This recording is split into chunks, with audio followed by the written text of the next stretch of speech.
He was more than a killer, he was an architect of murder, a man who turned killing into an assembly line. Roy DeMeo wasn't just feared within the Mafia. He was feared by the very men who hired him.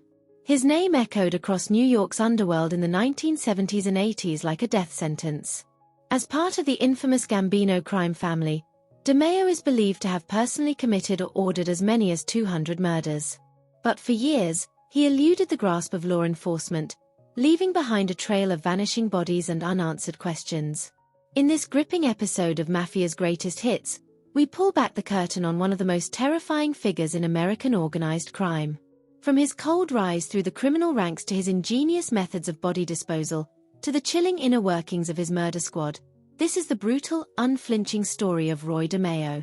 Subscribe now to our channel for more shocking, deeply researched stories of the mob's darkest secrets.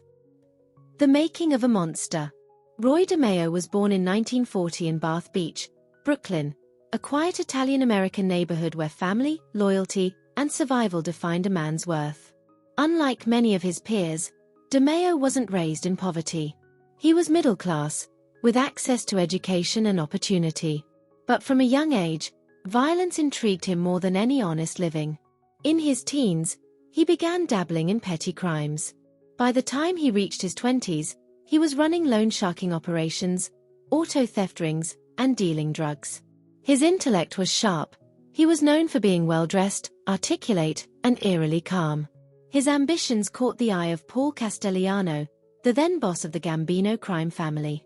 Castellano didn't initially want a bloodthirsty killer. He liked money, control, quiet corruption.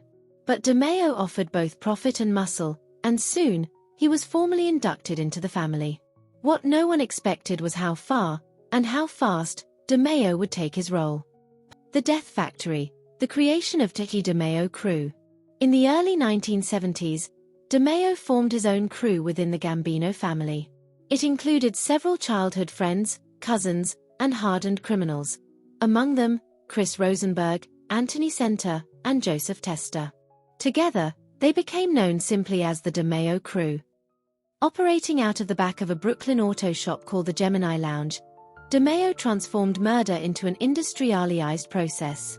Victims were lured in, shot in the head, and then immediately dismembered in a specially prepared room.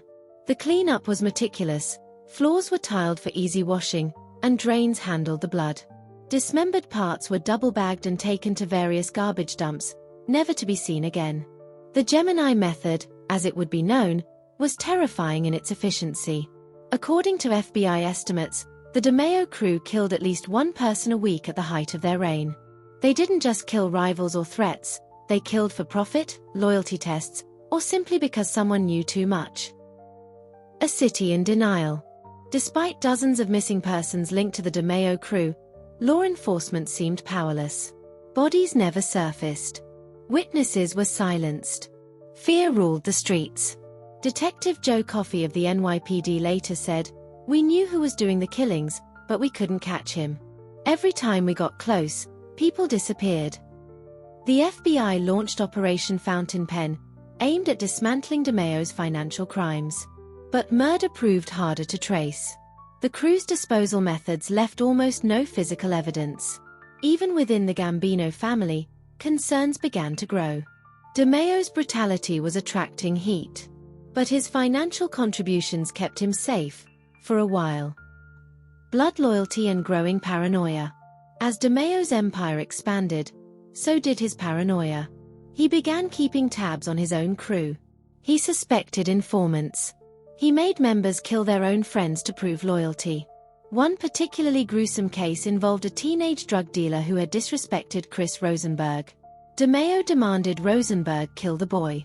The murder was so violent it reportedly disturbed even seasoned crew members. DeMeo also began storing weapons, cash, and documents in multiple locations. He became increasingly reclusive. He installed surveillance systems at his home. Rumors swirled that he killed a close associate for simply making a joke about his mental state. Inside the Mafia, Castellano's patience was wearing thin. DeMeo's brutality was now a liability. The falling dominoes. By the early 1980s, the noose was tightening.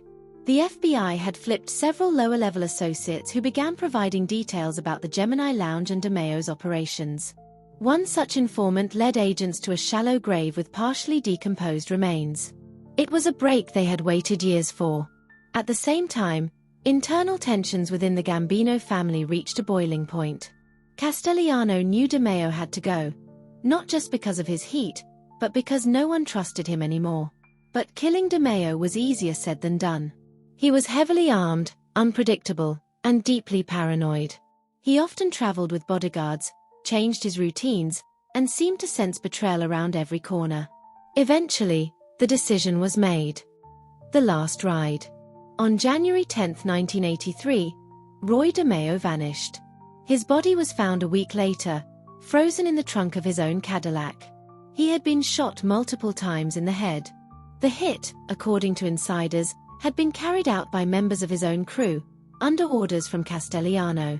The man who perfected the art of murder had been killed in the very fashion he had pioneered. Cold. Clinical. Final. But the story didn't end there. Aftermath and legacy. Following DeMayo's death, the FBI finally made its move. With new informants and mounting evidence, they arrested several members of the DeMayo crew. Trials were held. Life sentences were handed down. The Gemini Lounge was shut down and gutted. But the legend lived on. Roy DeMayo's story became a symbol of unchecked violence in organized crime. His methods shocked even seasoned mobsters. He wasn't a man who killed for tradition, respect, or vendetta. He killed because he could. Because it paid. Today, his name is etched into the darkest chapters of Mafia history. He wasn't just a hitman. He was a machine.